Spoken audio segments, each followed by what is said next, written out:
Karan is not available.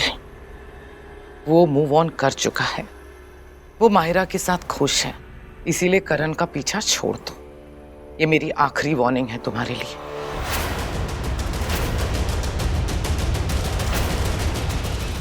अगर आइंदा ऐसा कुछ भी हुआ तो मुझसे बुरा कोई नहीं होगा। I hope I made myself clear.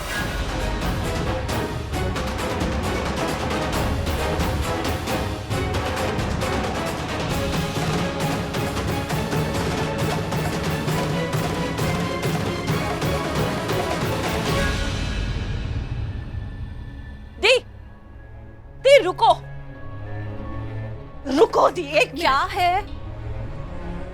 Kareena ma'am ने जो भी कुछ कहा वो सारी बातें आपके दिल पे लगी है ना? बिल्कुल भी नहीं। अच्छा, इसलिए आपकी आंखों में आंसू है, इसलिए आप रो रहे हो? दी प्लीज, झूठ तो मुझे बोलना नहीं, क्योंकि मैं सब समझती हूँ।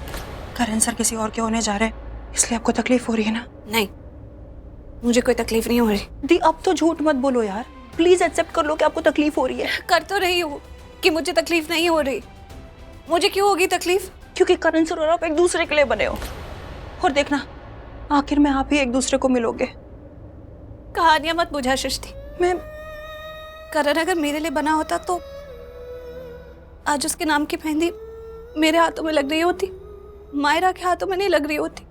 करण मेरा कभी भी नहीं था, और अब मेरे लिए ये बेहतर है कि मैं ये सच्चाई एक्सेप्ट कर लूं, क्योंकि कहीं ना कहीं मेरे दिल में शायद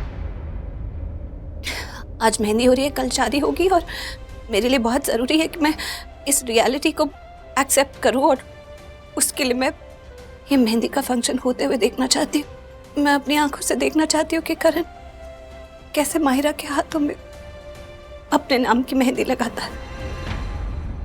एक बार अगर माहिरा के हाथों में करण के नाम की मेहंदी लग गई ना, तो मैं समझ जाऊंगी कि भगवान का इशारा है कि करण मेरे लिए कभी नहीं था।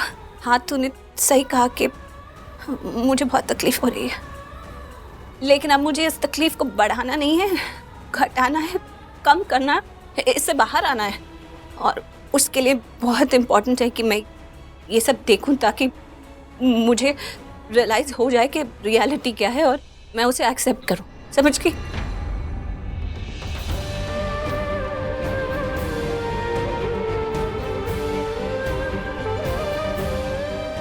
चल हट, हट काम है। दीप,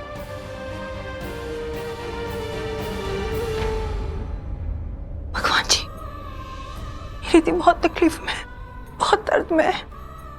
उन्होंने आज तक अपने लिए आपसे कुछ भी नहीं मांगा, आज मैं उनके लिए आपसे मांग रही हूँ।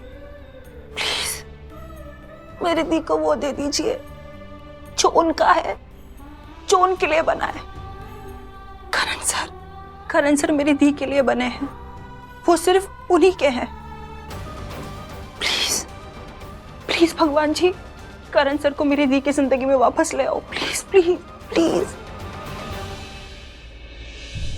पंडित जी, हाँ, आपको करीना बुआ बुला रही थी। अच्छा अच्छा, ये मैं ले लेता हूँ, आप जाके मिल लीजिए उनसे। ठीक है। हाँ Salil, thank you so much. हाँ, तुमने वो आइस भिजवा दी, पर थोड़ा सा लेट भिजवाया और कोई प्रॉब्लम नहीं है, हो गया, बट वो सॉर्ट आउट हो गया था। ठीक है, चलो अल मैं तुम्हें करता हूँ सलिल फोन, जरा करण के फंक्शन में। ओके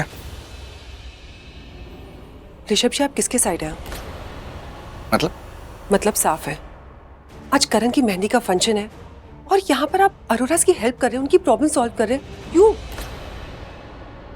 तुमने मेरा सलिल का कॉन्वर्सेशन सुन लिया था क्या, कि मैं उसको आइस ऑर्डर कर रहा था, उसके लिए थैंक यू बोला था? तुमने वो कॉन्वर्सेशन सुना, इसलिए ऐसा बोल रही? And I don't think so तुम्हें इसमें कोई भी प्रॉब्लम होनी चाहिए। मैं बस ये ध्यान रख रहा था कि यहाँ पे कोई प्रॉब्लम ना हो, सब कुछ अच्छे से स्मूथली हो जाए। सबसे बड़ी बात, मेरे भाई को कोई प्रॉब्लम ना हो, दैट्स इट। अगर तुम्हें ऐसा लग रहा है कि मैं अरोराज का हेल्प कर रहा हूँ या अरोराज की साइड ले रहा हूँ, तो ऐसा नहीं। ऋषभ जी, आपको एक्स्ट्रा काम करने की जरूरत नहीं है। ये अरोराज का हॉल है, ये उनका काम है, वो लोग कर लेंगे। और अगर वो लोग टाइम पे हमारा काम नहीं कर पाए तो हम उनपे बैड सर्विस का ब्लेम कर सकते हैं। और अगर हमें सारा काम अपने हाथों से करना था तो ये हॉल बुक करने की क्या जरूरत थी? अगर वो सर्विस टाइम पे नहीं दे पाए ना, तो हम उनपे केस कर सकते हैं। पर मैं ऐसा बिल्कुल नहीं चाहता। आप ऐसा क्यों नहीं चाहते? ऋषभ जी, हर कॉन्ट्रैक्ट में एक क्लॉज रहता है कि अगर सर्विस प्रोवाइडर क्लाइंट की डिमांड पूरी नहीं कर सकता तो हम उन पे केस कर सकते हैं। ऋषभ जी, ट्राई टू अंडरस्टैंड। अरोरा ने हमें बहुत तकलीफ दी है, हमारे परिवार को बहुत दुख पहुंचाया है। यही मौका है उनसे बदला लेने का। शलन प्लीज, बदला शब्द से थोड़ा ऊपर उठो। बदले के अलावा भी और बहुत सारी चीजें हैं करने के लिए। आज सेलिब्रेट करो, मेरे भाई का फंक्शन है, हमारे घर का फंक्शन है। ये बदला लेने का टाइम है। You are mature girl. Rishabh ji, ये मेरे सवाल का जवाब नहीं था, मुझे जवाब चाहिए। आप उनसे बदला क्यों नहीं लेना चाहते हो? मैं तुम्हें तुम्हारे सवाल का जवाब नहीं देना चाहता। As simple as that. मेरे पास जवाब है, पर मैं जवाब नहीं दूंगा, ठीक है?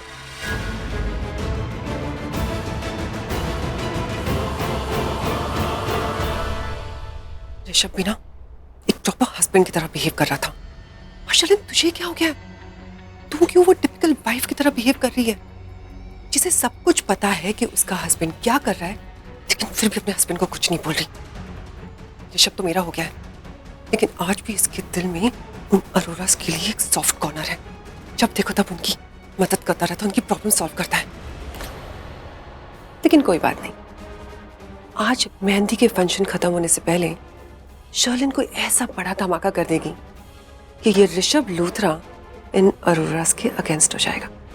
Just wait and watch. सृष्टि,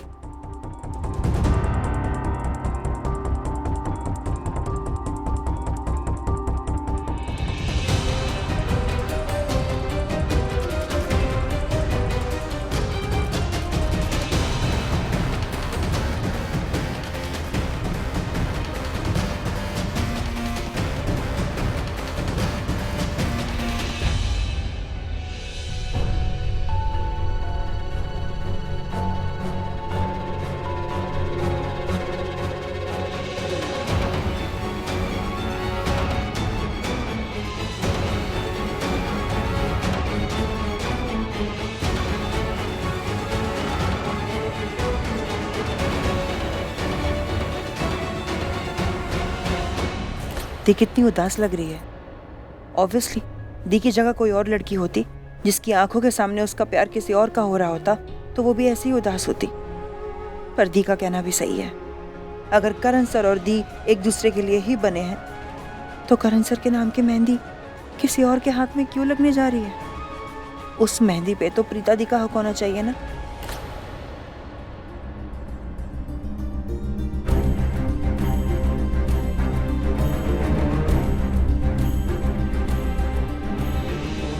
पता नहीं इस लड़के का क्या होगा यार। ये लड़का सच में समझ से बिल्कुल बाहर है।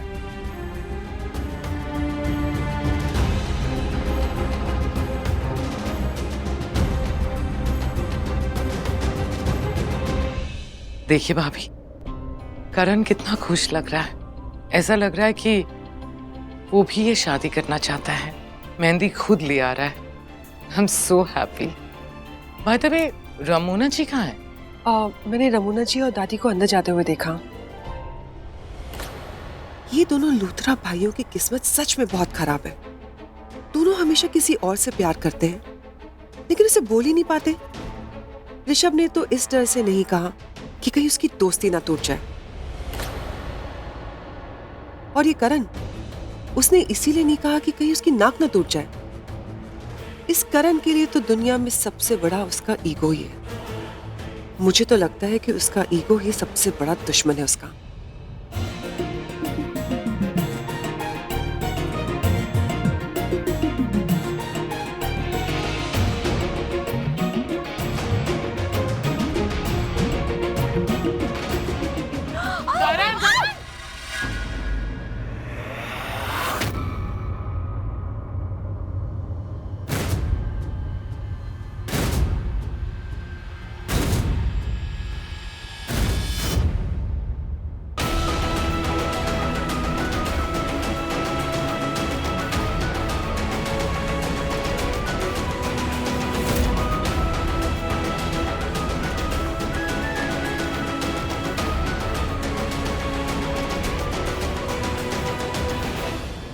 अरे ये क्या हुआ? होने वाली दुल्हन की मेहंदी पिता के हाथ पे लग गई।